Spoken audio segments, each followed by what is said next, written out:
60 రోజుల్లో ఇంగ్లీష్ నేర్చుకుని అద్భుతంగా మాట్లాడేలా మేం చేస్తాం. వెంటనే స్పోకెన్ ఇంగ్లీష్ క్లాస్‌కి జాయిన్ అవ్వండి. నమస్తే, వెల్కమ్ టు సుమన్ టీవీ. ప్రస్తుతం మనతో పాటు రాజేశ్వరి అమ్మగారు ఉన్నారు. వీరితో ఈ రోజు కొన్ని విషయాలు మనం మాట్లాడదాం. అమ్మ నమస్తే అమ్మా. నమస్తే అమ్మా.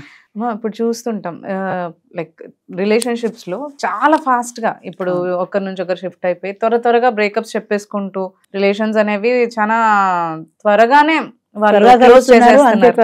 విడిపోతున్నారు.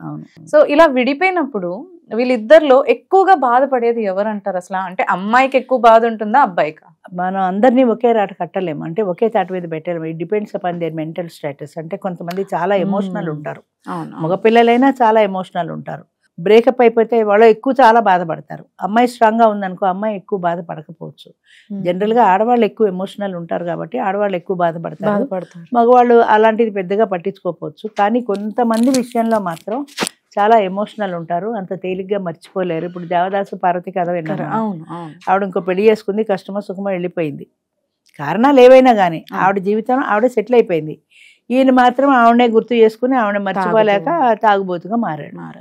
ఎందుకంటే అది వాళ్ళ మధ్య ఉన్న రిలేషన్కి అంత తొందరగా బ్రేకప్ అయితే చెప్పుకున్నారు, కానీ మనసులోంచి ఆ మనిషిని తీసేయలేకపోయారు.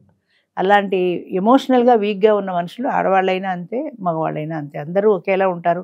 ఆడవాళ్ళందరూ తేలిగ్గా మర్చిపోతారు, లేదా మగవాళ్ళందరూ తేలిగ్గా మర్చిపోతారని చెప్పలేము. అంటే అనుకుంటారు కదా, ఇప్పుడు బ్రేకప్ తర్వాత పెళ్లి చేసుకున్న ఏదో అమ్మాయి వెళ్ళిపోయిందంటే తన హస్బెండ్ ఫ్యామిలీతో పిల్లలతో మర్చిపోతుంది త్వరగా, అబ్బాయిలు మర్చిపోలేరని అనుకుంటూ ఉంటారు. అవును, కొంతవరకు కరెక్ట్ అది కూడా. ఎందుకంటే అమ్మాయి పెళ్ళి అయిన తర్వాత కష్టమో సుఖమో ఇష్టం లేని పెళ్ళే చేసుకున్నా పిల్లలు సంసారంలో నెమ్మదిగా గతాన్ని మర్చిపోగలుగుతుంది.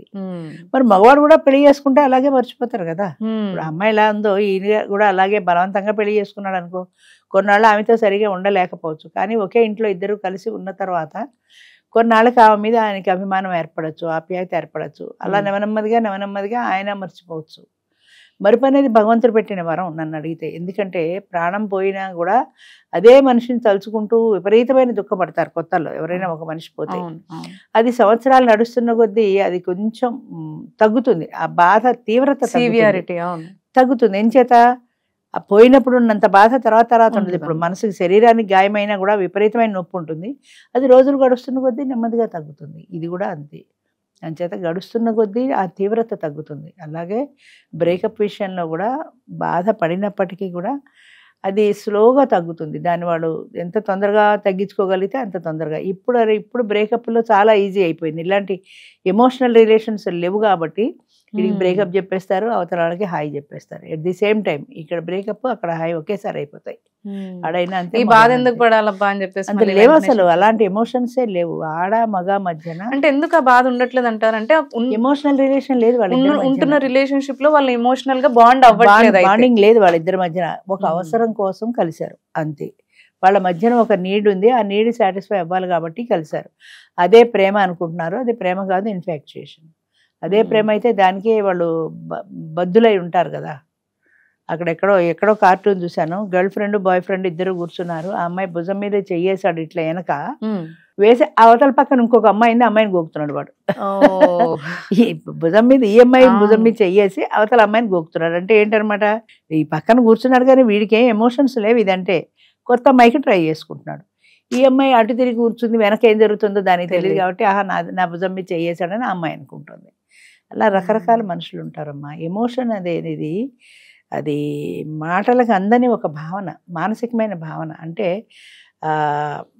ఆ ఇద్దరు వ్యక్తులు కలిసి ఉన్నప్పుడు ఈ వ్యక్తితో నేను కలిసి జీవించాలి, చావైనా బతికైనా ఈ వ్యక్తితోటే నేను ఉండాలి అనే భావన వచ్చినప్పుడు అంత తేలిగ్గా మర్చిపోలేరు కదా. బ్రేకప్ చెప్పినా మర్చిపోలేరు.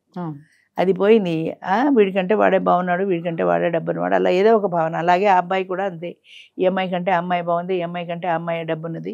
ఇలా ఏదో ఒక ప్లస్ పాయింట్ కనపడుతుంది కొత్త వ్యక్తుల్లో. ఇంకోటి ఏంటంటే కొత్తతనం కోరుకునే మనస్తత్వం. అంటే ఇప్పుడు ఈ హోటల్లో దోశ బాగాలేదు, ఆ హోటల్లో ఎలా ఉందో, కొత్తగా పెట్టారు కదా టిఫిన్, అక్కడ ఎలా ఉందో. ఇడ్లీ దోశకిను మనిషికి తేడా లేదు అక్కడ. ఇడ్లీ దోశ ఎంతో మనిషి కూడా అంతే. ఈ అమ్మాయితో కొన్నాళ్ళు అయిపోయింది కదా, కొత్త అమ్మాయికి లైన్ వేద్దామా, లేదా కొత్త అబ్బాయికి లైన్ వేద్దామా, అంటే మార్పు కోరుకుంటున్నారు ప్రజలు. ఇలా mainly. అయిపోయేసరికి మనుషుల్లో కూడా మన రిలేషన్స్ పట్ల ఇన్సెక్యూరిటీ పెరిగిపోయింది. ఇంకా పెరిగిపోతుంది, సహజమే ఇది. బయటికి వెళ్ళినా కానీ ఇప్పుడు మేము అనుకుంటాం అమ్మాయి వెళ్ళినా అబ్బాయి వెళ్ళినా కానీ ఎవరితో వెళ్తున్నారో లేదంటే ఎవరితో మాట్లాడుతున్నారో అని ఇన్సెక్యూరిటీ పెరిగిపోతుంది మరి ఇలా చూస్తుంటే అయితే. అవును, అది ఎవరిది వాళ్ళదేనమ్మా. అంటే ఇప్పుడు నేనున్నాను, నేను సంపాదించుకుంటున్నాను, నేను హాయిగా హాస్టల్లో ఉన్నాను, నాకు ఫ్రీడమ్ ఉంది, నాకు ఈ వ్యక్తితో పరిచయం అయింది, ఎక్కడో ఫేస్బుక్లోనో ట్విట్టర్లోనో ఎక్కడో పరిచయం అయింది, 2 సార్లు కాఫీ షాప్లో కలిసాము, 3ఓసారి సినిమా హాల్లో కలిసాము, 4ఓసారి ఓయో హోటల్లో కలిసాము, అంతే. ఓయో హోటల్స్ కూడా అనుకూలంగా ఉన్నాయి కదా. అంచేత ఇవన్నీ అది ఒక దాన్ని ఏమంటారంటే అన్నీ కూడా చివరికి లీడ్ చేసేది ఎక్కడికంటే ఓయో హోటల్లో కలవడానికే లీడ్ చేస్తుంది. ఈ కాఫీ షాప్లో కానీ సినిమా హాల్లో కానీ ఏం కానీ చివరికి లీడ్ చేసేది అల్టిమేట్ గోల్ అది. ఇప్పుడు ఎంత వీళ్ళు మోసం చేసుకుని మేము ఆ ఉద్దేశంతో లేము అని అన్నా చివరికి అల్టిమేట్గా గోల్ అది. ఆ తర్వాత ప్రెగ్నెన్సీ, ఆ తర్వాత అబార్షన్, 1 by 1 ఒకదాని వెనక ఒకటి వస్తాయి. అది మొట్టమొదటే మనం కంట్రోల్ పెట్టుకోగలిగితే మేలు కదా అనుకుంటే అలా కంట్రోల్ పెట్టుకున్న ఆడది కానీ మగవాడు కానీ ఎందుకు పనికిరాని చవట సన్యాసి కింద లెక్క వాళ్ళ ఫ్రెండ్ సర్కిల్. వాడికి ఒక బాయ్ ఫ్రెండ్ లేడు, వీడికి ఒక గర్ల్ ఫ్రెండ్ లేదు అని అంటే అమ్మాయిల కంటే ఎక్కువ కూడా అబ్బాయిలలో ఉంటుందేమో. చాలా ఇన్సల్ట్ ఫీల్ అయిపోతారు. నీకు ఒక గర్ల్ ఫ్రెండ్ కూడా లేదా అంటే చాలా ఇన్సల్ట్ ఫీల్ అయిపోతారు. నాకు ఎంతమంది గర్ల్ ఫ్రెండ్స్ ఉంటే అంత గొప్ప. అదే డబ్బున్న వాడైతే ఇంకా ఎక్కువ మందిని, ఎందుకంటే క్లబ్బులకి పబ్బులకి తీసుకెళ్ళగలడు, వాళ్ళ ఖర్చులు మెయింటైన్ చేయగలడు కాబట్టి వాడికి ఎక్కువ మంది గర్ల్ ఫ్రెండ్స్ వస్తారు. అంచేత ఎంతమంది నాకు 10 మంది గర్ల్ ఫ్రెండ్స్ ఉన్నారు తెలుసా అని గొప్పగా చెప్పుకుంటాడు అనమాట. సింగిల్ ఒక్క అమ్మాయితో డెడికేటెడ్ గా ఉంటే లెక్క కడుతున్నారు.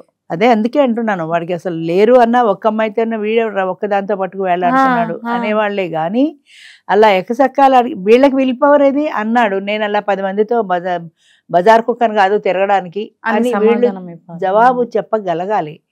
అది ఏదో ఇన్సల్ట్ లా ఎందుకు ఫీల్ అవుతావు? నువ్వు చేసే పని కరెక్ట్ అయినప్పుడు కామెంట్ చేస్తారు, ఎవరో ఒకరు ఏదో ఒకటి అంటారు. సమాజం ఏమంటుందో అనే వాళ్ళ కోసమని నేను 10 మంది గర్ల్ ఫ్రెండ్స్ని మెయింటైన్ చేస్తున్నా, నేను 10 మంది బాయ్ ఫ్రెండ్స్ని మెయింటైన్ చేస్తున్నా అనేదానికంటే ఒక మనిషికి స్టిక్ అయితే, అందుకే ఒక భార్యకి ఒకటే భర్త, ఒక భర్తకి ఒకటే భార్య అన్నారు ఇదివరకు. ఆ భార్యకి కూడా అత్యున్నత స్థానం ఇచ్చారంటే ఆమె లేనిదే ఆయన పూజలు పునస్కారాలు కన్యాదానాలు ఏమి పీట ఎక్కితే పక్కన భార్య ఉంటేనే అర్హత ఉంది, పురుషుడికి అర్హత లేదు. అంత ప్రాధాన్యం ఇచ్చారు. ఇప్పుడేమున్నాయి? ఇప్పుడు అవన్నీ పోయినాయి కదా. నేను ఒకళ్ళు చెప్తే లొంగే వాళ్ళని కాదనే విల్ పవర్ ఉండాలి. ఒకడు అన్నాడని 10 మంది గర్ల్ ఫ్రెండ్స్ నేను పెట్టుకోను, నాకు ఒకళ్ళు చాలు అనే భావన అబ్బాయిల్లో ఉండాలి, అమ్మాయిల్లో కూడా ఉండాలి.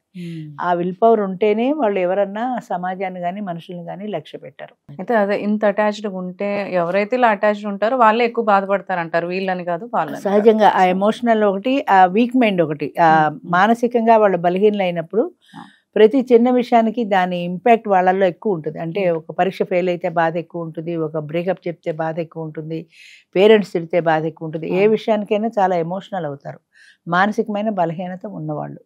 అది స్ట్రాంగ్ చేసుకోవాలి. స్ట్రాంగ్ ఉన్నవాళ్ళు ఎలాంటి బాధపడరు. అసలు దీన్ని స్ట్రాంగ్ ఈ ఒక్క విషయంలో కాదు, అన్ని విషయాల్లో చేసుకోవాలి, అన్ని విషయాల్లో ఉండాలి. ఇవాళ వాడు నన్ను కాఫీ తీసుకెళ్లేదు కాబట్టి బ్రేకప్, ఇవాళ సినిమా తీసుకెళ్లేదు కాబట్టి బ్రేకప్ అనే చిన్న చిన్న విషయాలకి బ్రేకప్లు చెప్పుకోవటం లేదా విడాకులు తీసుకోవటం, అది అంతే కదా. నాకు ఇవాళ చేరుకోనమంటే చేరుకోనలా, అంతే డైవర్స్. అంచేత మైండ్ స్ట్రాంగ్గా ఉండాలి. ఒక మనిషికి ఒకళ్ళే అన్న భావన ఉన్నప్పుడు అది స్ట్రాంగ్గా ఉంటుంది. అలాగే అమ్మా, థ్యాంక్ యూ అమ్మా. Thank you.